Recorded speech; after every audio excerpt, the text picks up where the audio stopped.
চলুন আর ঝটপট বানিয়ে নিই পমফ্রেট মাছের রসা। কি কি লাগবে? আদা রসুন বাটা, পেঁয়াজ বাটা, টমেটোর পিউরি, এগুলো সব আগে থেকে রেডি করে রাখলে আপনার রান্নাটি করতে সুবিধা হবে। আমরা আজকে 4 পিস মাছ নিয়েছি। লঙ্কার গুঁড়ো, নুন আর হলুদ দিয়ে আমরা মাছগুলোকে ভালো করে ম্যারিনেট করে নেব, যাতে মাছগুলোর ভিতরে নুন আর হলুদ আর লঙ্কার গুঁড়োর যে একটা ঝাল, সেই ফ্লেভারটা যেন ঢুকে যায়। ঠিক আছে, বেশ ভালো করে চারিদিকে মাখিয়ে নিতে হবে। চেষ্টা করবেন যে মাছগুলো আমরা ইউজুয়ালি চিড়ে নিই, বাট এইখানে মাছটা না চিড়ে নিলেও হবে, কোনো অসুবিধা নেই। আপনি ডাইরেক্ট নুন হলুদ দিয়ে ম্যারিনেট করে নিতে পারেন। তেলটা গরম হয়ে গেছে, আস্তে আস্তে করে ম্যারিনেট করে রাখা মাছগুলিকে তেলের মধ্যে দিয়ে দেব। মাছগুলিকে বেশ কড়া করেই ভাজবো, কারণ এই রান্নাটিতে মাছগুলি কড়া করে ভাজলেই স্বাদটা ভালো হবে।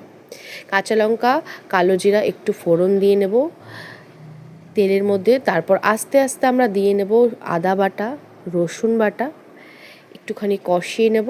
মশলা যখন একটু কষে আসবে তখন দিয়ে দেবো পেঁয়াজ বাটাটা, যেটা আমরা আগে থেকেই বেটে রেখেছিলাম। আপনি মিক্সিও ইউজ করতে পারেন, আপনি বাটনাতেও বাটতে পারেন। পেঁয়াজ বাটাটা যেন মিহি হয়, কারণ যত মিহি মশলাটা হবে তত গ্রেভিটা মাছের ঝোলের সেটা খুব স্বাদ হবে। এবার একটু নুন আর হলুদটা অ্যাড করে নিতে হবে। আপনারা স্বাদ মতো নুন আর হলুদটা অ্যাড করে নিতে পারেন। আমরা টমেটোর পিউরি অ্যাড করে নিচ্ছি এখন, আর মশলাটাকে কষাতে থাকবো। টমেটোর পিউরি অ্যাড করার পরেও কিন্তু আপনি চাইলে পরে নুন আর হলুদটা অ্যাড করতে পারেন, সেটা আপনার ইচ্ছা। বাট চেষ্টা করবেন মশলাটা যখন একটু কষে উঠবে তখনই নুন আর হলুদটা দিতে, তাতে ফ্লেভারটা উঠে আসে।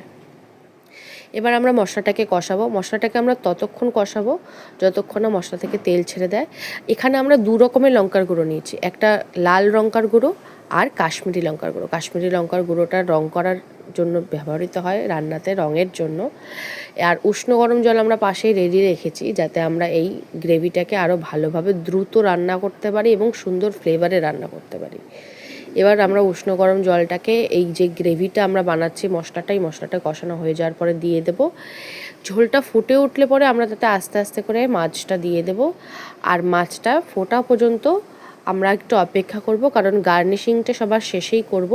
এটাতে আপনাদের ঘি দিতে পারেন চাইলে, বাট ঘিয়ের বদলে আমরা আজকে ধনেপাতা ইউজ করেছি, তো আমরা রান্নার শেষে ধনেপাতাটাই দেবো গার্নিশিংয়ের জন্য। ব্যাস, আমাদের রান্না রেডি। জানাবেন রান্না করে কেমন খেলেন আপনারা।